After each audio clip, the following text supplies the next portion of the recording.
Hi everybody. Today I'm going to be talking about sexual abuse, the sexual assault, and resulting weight gain. If you've ever been curious or if it's happened to you about whether or not people gain weight after a sexual assault, watch this video and find out. Coming up.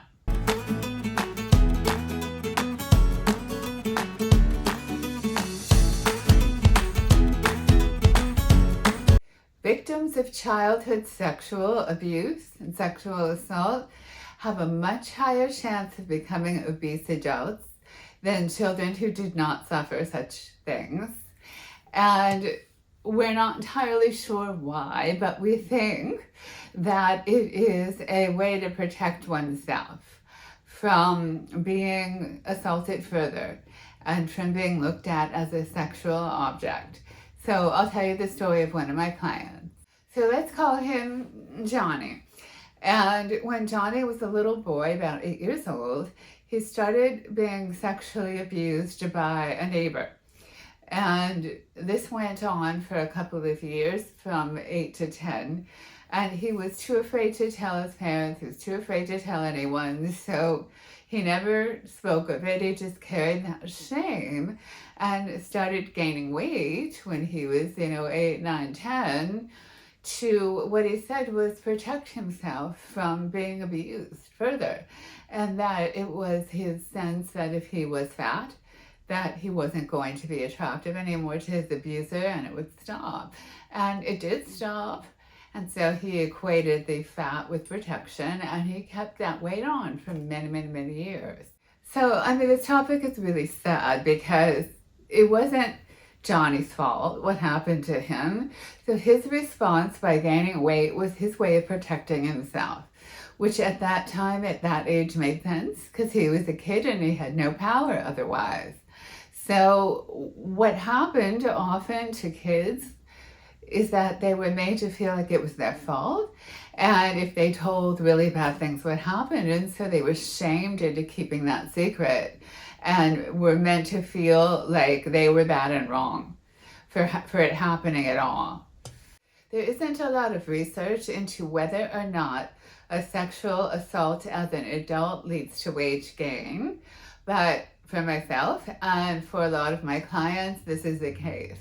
So that not just childhood sexual abuse, but even as an adult. So what happened for me, I'll share my personal story, is that when I was in my 20s, I was an actress and moving along in my acting career, and got to a certain level where I signed with a really good agency. I was already on a soap opera, and you get to this place of, okay, you're right there. You're either going to be a movie star, you're either going to really work or not. It was like that.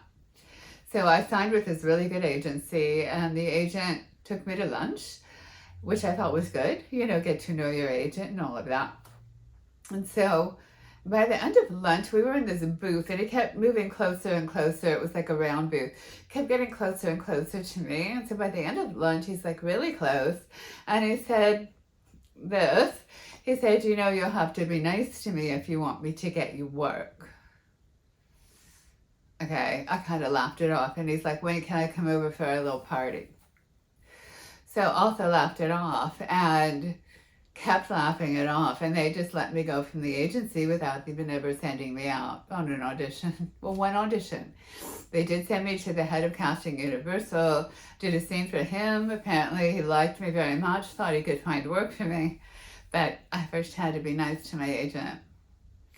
So that experience, and it wasn't just with my agent, but it was with casting directors and assistant directors and all kind of other actors on the set. I was assaulted on set. Led me to gain some weight, about 30 pounds, 60 pounds. It was 30 at first, kept going up. 30 didn't work. So that was my story.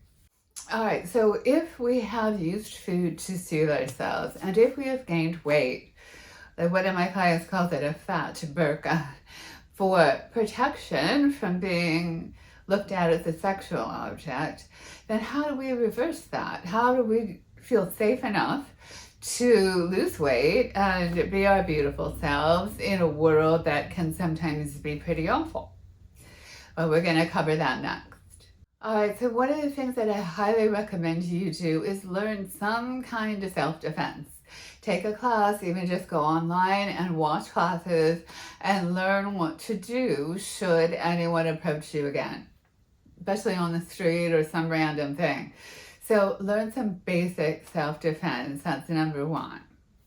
Number two, learn how to say no strongly without anything following. That's good for a life advice thing anyway, for anything, but let's just say someone wants to get frisky with you, you just say no.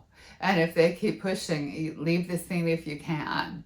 Or 911, if you start to feel really afraid. But learn how to say really strong no. That's 2. 3, know your rights. Know all about sexual harassment in the workplace. Know who to report things to. Know what is considered harassment and what isn't. And if you feel uncomfortable, what you should do, all of that. Learn all of that so that you have it like armor that you can use. Back when this all happened to me, there was no one to tell. Everyone knew. There was no Me Too. There was no Time's Up. There was none of it. Everyone knew. It was like an old boys network. And the feeling was sort of like, you know what, you're just lucky to work at all. So there's 1,000 other actresses just like you who would kill to do this, or who would do this, or who did do this, or, Yeah, not a great environment. So know your rights at work, know about harassment, know some basic self-defense, know how to say no. And know that if you feel in danger, you probably are, and try to get out of the situation. So those are some things that you can do to feel a bit safer in being a thinner, beautiful you in the world. One of the things that I did as I was losing weight was I just wore baggy clothes. If you want, you can really play yourself down so that if you're losing and you don't really want to be seen, you can still kind of hide with clothing. So that's one way to go. It's still, just know, far healthier to be thin. You're going to feel better, you're going to look better. There's so many benefits to it that it's entirely worth doing. The other thing to keep in mind, even though this isn't a happy thing, is that fat people get sexually assaulted too. It's not really a protection like you might think it is. It does happen to heavy people. Do you get less attention if you're fat? Yes, you do. It is less. It is easier to handle, that's for sure. But it still happens. So it's not complete safety in any way.